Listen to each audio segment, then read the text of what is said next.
Hey, how are you doing? I just wanted to introduce myself. My name is Bob Adams, and am the founder of That's Not My God, which you are probably watching this video on. Otherwise, it's been reposted on Facebook, and I would encourage you, if you want to join in a really cool conversation online. It's called That's Not My God. We talk about all things Christianity, and nothing is sacred. We throw everything on the table. We talk about everything, and we welcome questions, we welcome conversation, and really think that's a beneficial thing to help things grow, help people grow. So you are looking at my office right now. There we go, little fish tank right here. I'm a saltwater fish enthusiast. There's a cardinal there, a goby floating around right there. So anyways, you're in my office right now, and I think it's going to be a pretty cool conversation that you have. That's Not My God. Facebook.com/That's Not My God, and That's Not My God.com is a place where people can post questions. With over 900 people joining in the conversation, we really do have some lively discussion. Sometimes the discussion gets a little heated up, but a lot of times it's just very beneficial, very much, I think, the true form of discipleship going on there. And we have people from the United States all the way to Europe and those areas over there. So, we really try to have a time that's good for everybody. And we have people that are building lasting friendships from that discussion. So let me encourage you to join it. And we have a podcast that we do with, I'm a pastor here in Wapaka, Wisconsin. And you may ask, where is Wapaka? And I would say exactly. Actually, it's 2 hours north of Milwaukee and about an hour west of Green Bay, home of the 9-0 Green Bay Packers. And but we do a podcast, and the worship leader at our church, Monica Barden, and her husband Mike, and I, along with Chris Weilman, That's Not My Godder, we do a podcast every once in a while, and we'll post that on the site as well. We talk about everything, and I when I'm real bored in the car, I'll listen to the Christian talk station, as I'm a Sirius XM subscriber.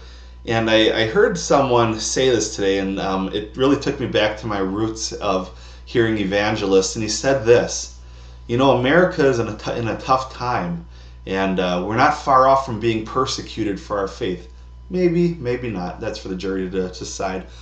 But nonetheless, he threw this line out there, and he said, if you were to be persecuted for your faith, would they find enough evidence to persecute you, prosecute you, whatever? And so I got thinking about that question. I'm like, boy, I quite honestly think that those questions were the same questions raised by the Pharisees of the Scripture during Jesus' time, the red letters, the Gospels, Matthew, Mark, Luke, John. And, I think if you were actually to ask Jesus that question, Jesus of the New Testament, of the red letters, I think the Pharisees wouldn't even find that there's enough evidence, that there is basically no evidence that by their standards that he was a Christian. I mean, look at that. I mean, let me pull up a scripture here as just something to think about. It says, and the Pharisees came up in Mark 10, and the Pharisees came up and in order to test him asked, is it lawful for a man to divorce his wife? He answered them and basically quoted the Torah back at him and everything. But you see these condescending questions that Jesus had to deal with all the time. And, it was just, he hung out with the sinners. He hung out with the prostitutes. And we do a thing in Wisconsin here in Wapaka called Church at the Pub, churchthepub.com. And, it's just one of those things that, by legalistic standards, no, I don't think they'd find enough grounds to prosecute me or somebody else for serving Christ. But in the true biblical form, I find that it's the ones who fly under the radar, who just do things that flow out of them to serve Christ, are the ones that really are the more solid Christians. What do you think? See right down below there, you can post comments. I would ask you to go ahead and post that, and love to hear discussion on this. I can't promise you how often these videos are going to come out. Some weeks quite a few times, other weeks maybe none.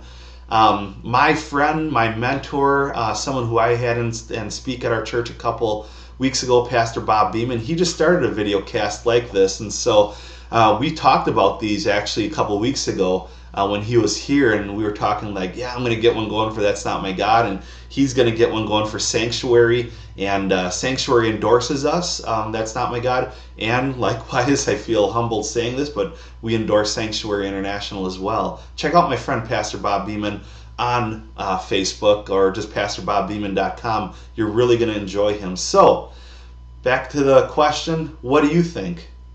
What do you think about that question? If you were persecuted for your faith in Jesus Christ, would they find enough evidence to prosecute you? What do you think about that question? Post it, and love to hear from you. Email info@thatsnotmygod.com. Send me a private message. I'm on Facebook. Just look for Bob Adams in Wisconsin. Facebook.com/Pastor Bob Adams. Or just put your comments right here on That's Not My God. Looking forward to hearing from you and chatting with you more. Have a good day.